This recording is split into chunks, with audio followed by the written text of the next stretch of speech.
He was originally born and raised in Cairo, but now he is a Toronto-based hip-hop and spoken word artist. His inspirations come from all over the place, whether it's walking along the street or even tapping into his own personal ancestral story. And he wears them all very, very proudly on his sleeve. He writes from a personal and intimate perspective, creating moments of connection, vulnerability, and solace. In the process, he hopes to contribute to creating a more authentic representation of the cultures that helped to make him the man he is today. So, this is Zico, y'all.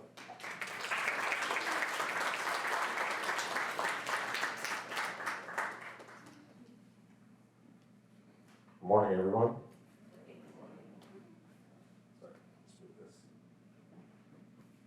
Oh, wow. That was a great intro. Just compare me to Black Thought, dude. Um, Good morning. My name is Mohammed Hassan. I go by Zico. My grandfather's nickname, which I stole at school. Now, I'm very excited to be with you today. If you don't mind, I'm just going to pull the chair up a little bit. As usual, the first row is scaring people, so. But yeah, I'd like to begin with what I like to call my statement of intent.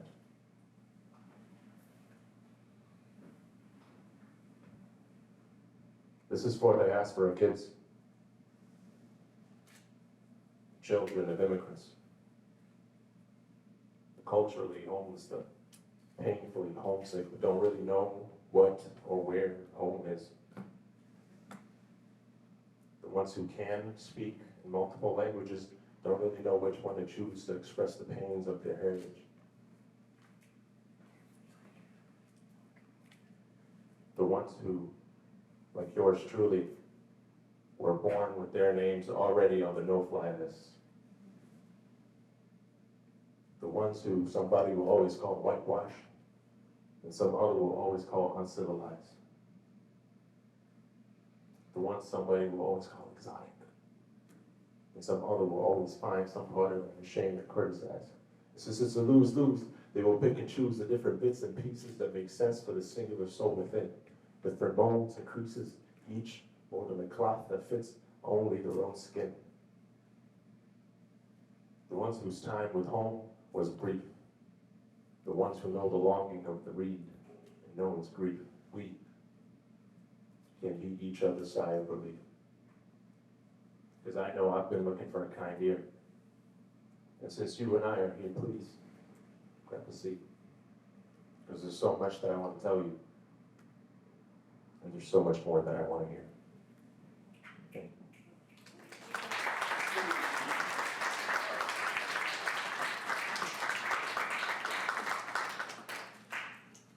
So, yeah, when they told me about the show and about the group, I was very excited. And then they told me that it's 8:30 in the morning. A little less excited. It's honestly amazing to see so many people up at 8:30. So I was kind of like, I'm a rapper, but I was like, it's gonna be exciting to, just rap at people at 8:30 in the morning. I didn't know that. But then I realized it's gonna be Ramadan, which means I'm gonna be not only running on a few hours of sleep, but I'm also fasting. So I was like, I'm not gonna rap, I'm just gonna do spoken word. So, this next one is actually a song that's out, but again, that was the preface. I'm not gonna do it as a song, I'm just gonna perform it as a spoken word, which I do often, and I like it. I enjoy doing it as a song. It's called Promise. It's out now on all streaming platforms, so you can check it out after. It's in my bio on my IG.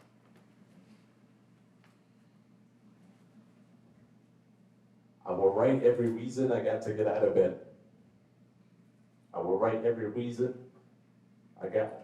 I will write every reason I got to get out of bed.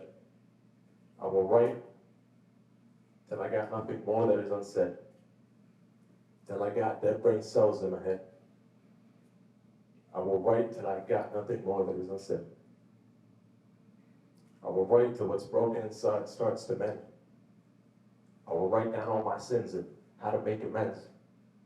I will write till I got nothing more that is unsaid. I will write out, even if you leave me on red. I will will write every failure, why I think I fell. I write my way out of hell where my inner demons dwell. I will write till they all quiet down and calm. I will write that I will write, and I will write that as well. I will write on all these straight lines that don't bend.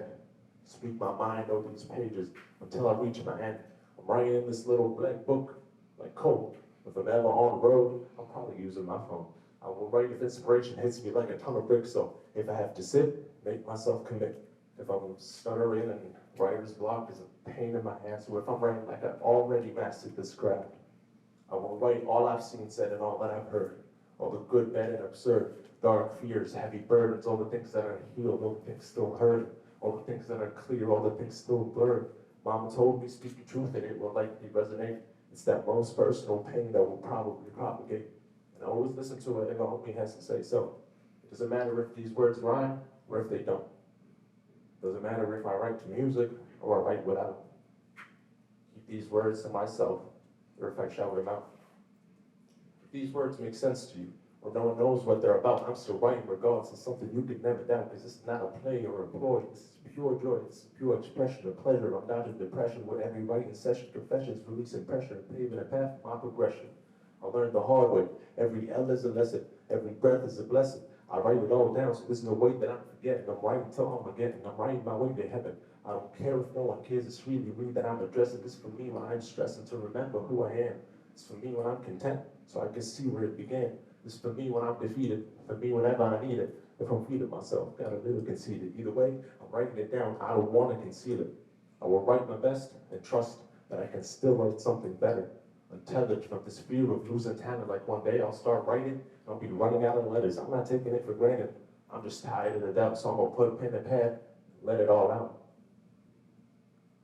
I know the path forward has a lot of roads, and to each his own. But I have a way with words, so I'm gonna take them with me.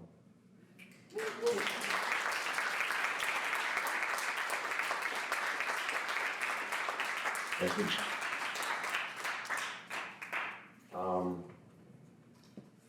This last one, when they told me the theme was corruption, I was like, this is kind of interesting because I just started writing this thing that I was like, will probably fit into this theme quite a bit. And it was about all these things that you kind of notice in our society, I guess, in capitalism and things like that. And you just notice them and you're like, this doesn't sit right with me, but you just kind of like have to accept that that's just the natural order of things. And this is how things have always been, and this is how they will continue to be, because it's just how things go when you feel like, why, you know. I don't know why I'm telling you what it's about, because I did not finish that.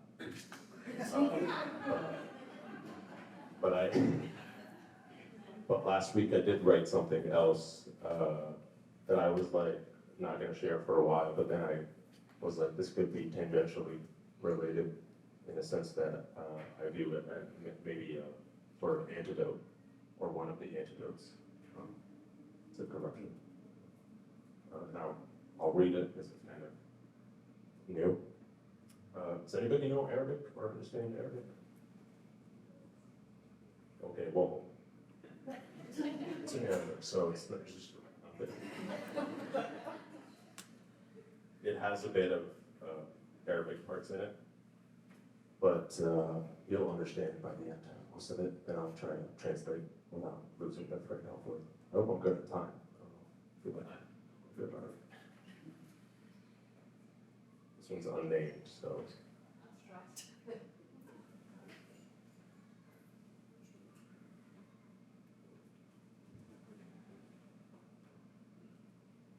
The story begins and ends with hope.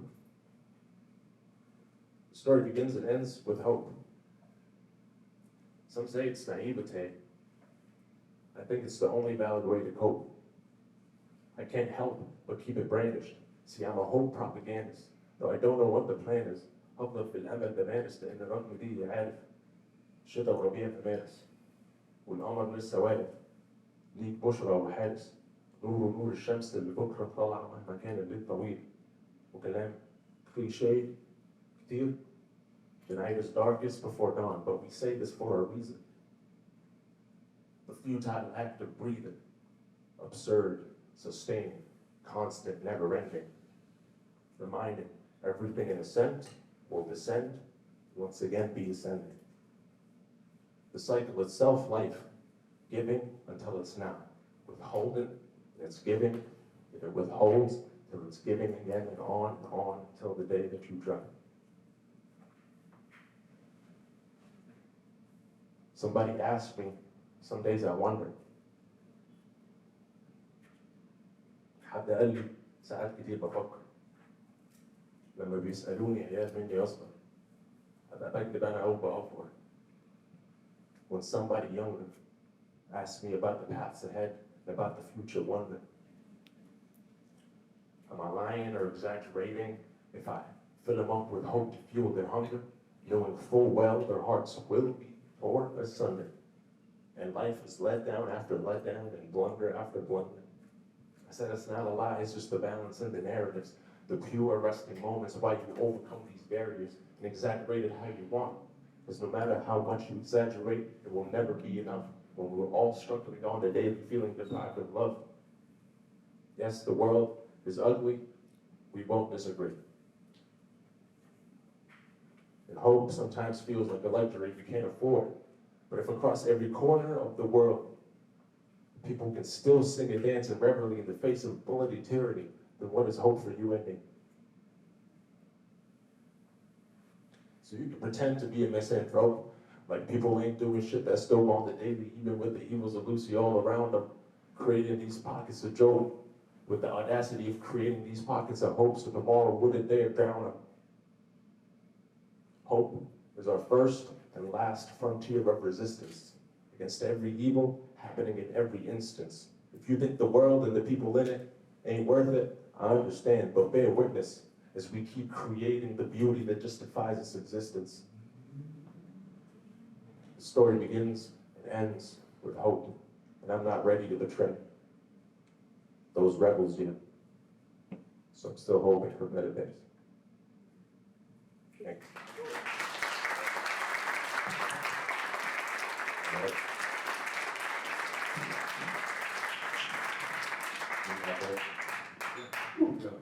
So, I got a couple questions for you, man. Sure. So, what got you started on this writing journey? So it's actually, I guess there's levels to answering the question. The most sort of real answer, I guess, and kind of like most crystallized answer that sort of take years to come to was the poem in the beginning. I started writing just because I like, hip hop and poetry, and I wanted to just, I was like, I could probably do that. And just started like messing around with like creating beats and seeing how things go and stuff.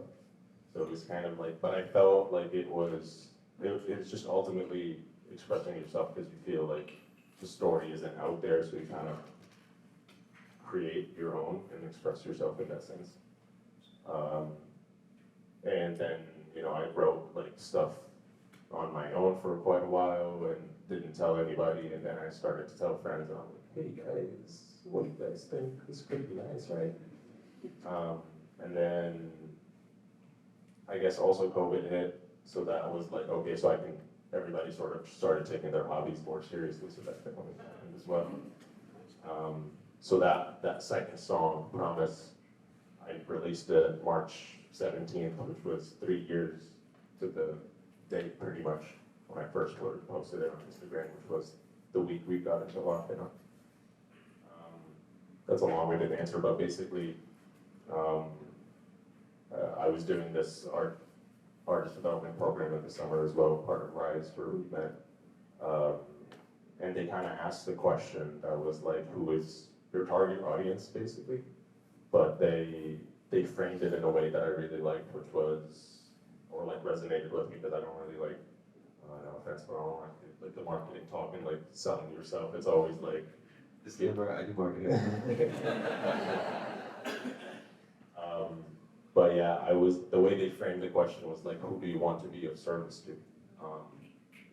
So that was like, I want to be of service to myself, basically. That sounds selfish, but like, I was like, that was the impetus for the diaspora kids home, because I was like, this is who I want to talk to, like, it's me. So, You can feel that. You can feel that authenticity, like oozing out of that piece. You're mentioning that the Diaspora Kids, that was like your first poem ever? no. Diaspora Kids was written this summer, but Promise was one of like the earliest ones. The second piece was one of the earliest ones I wrote, yeah. We're just chatting, and you were saying that you do like research coordination, right? Yeah, I work at St. Mike's. Right. Don't tell anyone here. I'm supposed to be working.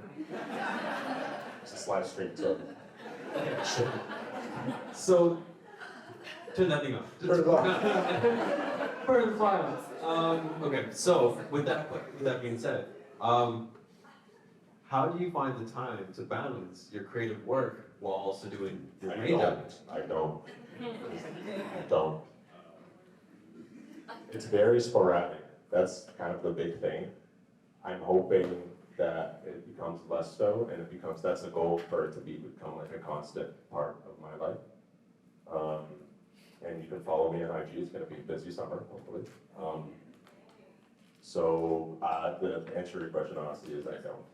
I have no answer. So yes, That's actually called that. but I try to. There's like the creative person is chaotic and stuff. There's this writer that I like from Egypt, and he was like,